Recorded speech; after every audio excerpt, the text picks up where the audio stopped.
Hi, I'm Steve Mignonti doing the Junkyard Crawl in rural Vermont. 1960 was a big year for Chevrolet. They sold almost 1.7 million cars, making them America's #1 automaker. Really a big success, and for good reasons. This is a 1960 Chevy Biscayne two-door sedan. Now, the full-size Chevys are available as the Biscayne, the Bel Air, and the Impala. This is the base Biscayne, and under the hood of this could have been one of three different engines. The W engine, 348, or a small block, 283, or a six-cylinder. Hopefully it's a W Motor Police Special triple carb. No! Okay, this is the 235 Stove-Bolt 6.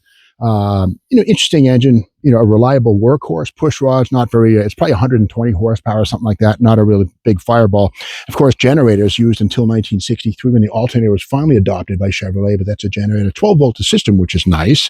And kind of weird, the air cleaner on this has a side saddle effect right here because the hood line and the cowl are so low that a stand-up air cleaner, like an old school piece, would have hit the hood.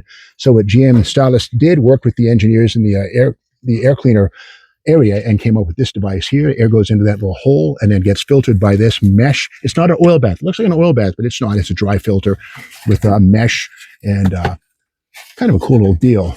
But again, it's not a paper filter. It's sort of the old school, brass grill kind of stuff. But again, no fireball, one barrel carburetor.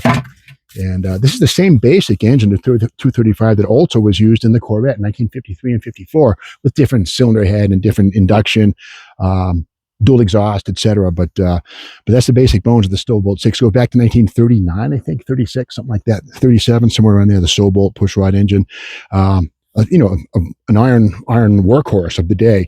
And speaking of things that don't wear out, I always when I go to the junkyard, I look for the headlights. This is from the GM's guide division.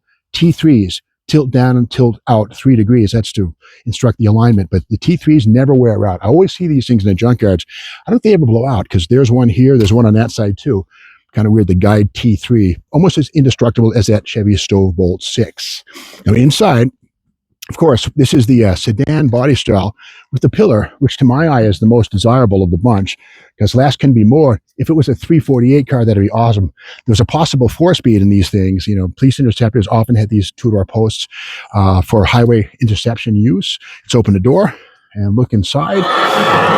Ooh, a clutch pedal. So it's a 3-speed manual. So basically the poor boy, Biscayne with a 6-cylinder, a 3-speed manual.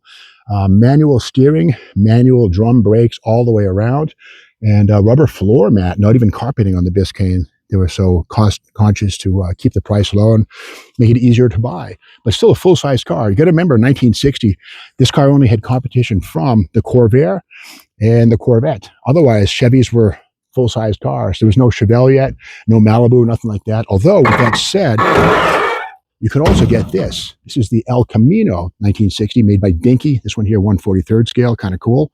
Nice little piece right there. Made in England, steering wheels, kind of cool. Spring suspension, kind of a cool little detail on this thing.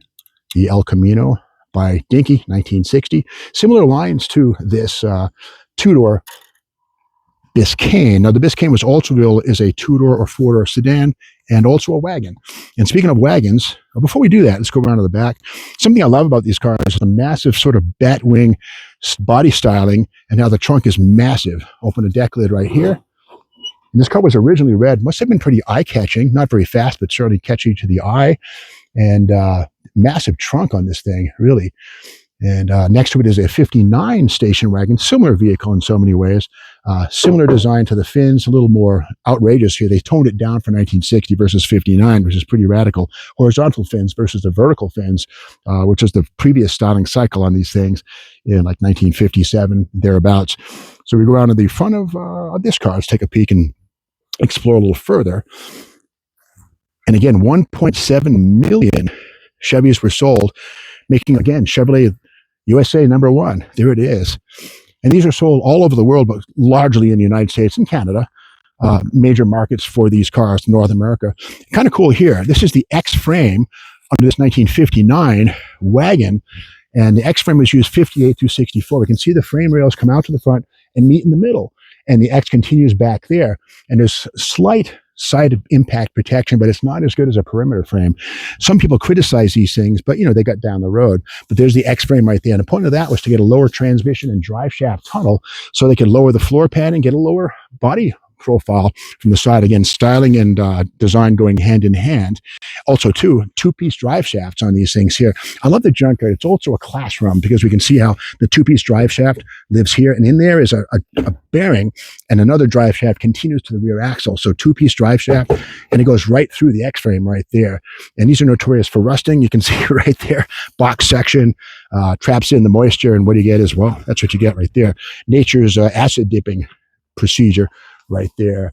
So, a great example of how the junkyard can be more than a junkyard, it can also be a classroom, and also a museum in many ways. So that's the story of this 1960 Chevy Biscayne two-door post, 6-cylinder, 3-speed manual everything car with ancient but still surviving. I bet you that if you plugged it in, I bet you that headlight would still work. You have to try that someday. But anyway, if you like this video, be sure to subscribe to the Steve Maggs YouTube channel and come back tomorrow for more Junkyard Crawl. Thank you for watching.